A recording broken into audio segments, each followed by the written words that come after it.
देश के सबसे बड़े एंटी नेशनल नरेंद्र मोदी जी हैं, लेकिन ये बात वो नहीं समझ पाएंगे जिनके लिए डेवलपमेंट का मतलब हिंदू मुस्लिम और मंदिर मस्जिद है। लेकिन मुझे देश के पढ़े लिखे नागरिकों और जेनजीस पर पूरा भरोसा है कि वो इस चीज को समझेंगे भी और बाकी के युवाओं को जागरूक भी करेंगे। जो US trade deal Narendra Modi ji ने डोनाल्ड ट्रंप के साथ में साइन करी है, उससे ये साफ पता चलता है that the PM is compromised. Narendra Modi ji दबाव में है और दबाव में आकर देश विरोधी नीतियों को बढ़ावा दे रहे हैं। मैं आपको ट्रेड डील की कुछ मुख्य शर्तें समझाता हूँ। जब पहले हमारे देश में विदेश से फसल आती थी तो सरकार उस पर टैक्स यानी कि टैरिफ लगाती थी ताकि विदेशी फसल ज्यादा सस्ती ना हो और हमारे देश के नागरिक हमारे देश के किसानों की फसल ज्यादा खरीदें। पर अब नरेंद्र मोदी जी ने अमेरिका के आगे घुटने टेक दिए और जीरो टैरिफ के लिए अग्री कर लिया।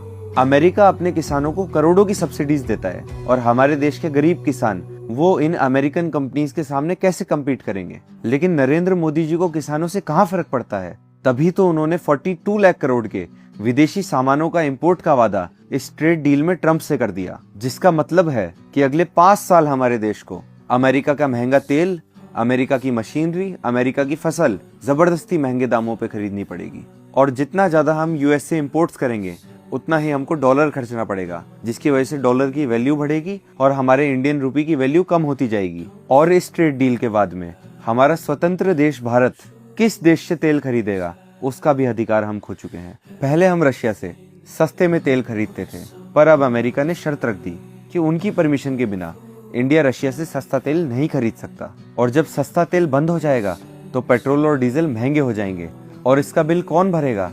आप और मैं, इंडियन टैक्स पेयर्स। और साथियों, सिर्फ तेल नहीं, मोदी जी ने तो आपकी प्राइवेसी का भी सौदा कर दिया है। इस ट्रेड डील में ये शर्त है कि 140 करोड़ भारतीयों का डेटा अमेरिका जाएगा। आपकी बैंक डिटेल्स, आपकी मेडिकल हिस्ट्री और आप फोन पे क्या क्या देखते हैं, सब डेटा बिना किसी रोक टोक के अमेरिकन कंपनीज के पास जाएगा। जिस प्रधानमंत्री का काम हमें सेफ्टी प्रोवाइड करना था, उसी की वजह से आज हम लोग डिजिटल गुलाम बनने जा रहे हैं। अब सवाल ये उठता है कि मोदी जी इतने कॉम्प्रोमाइज्ड क्यों है?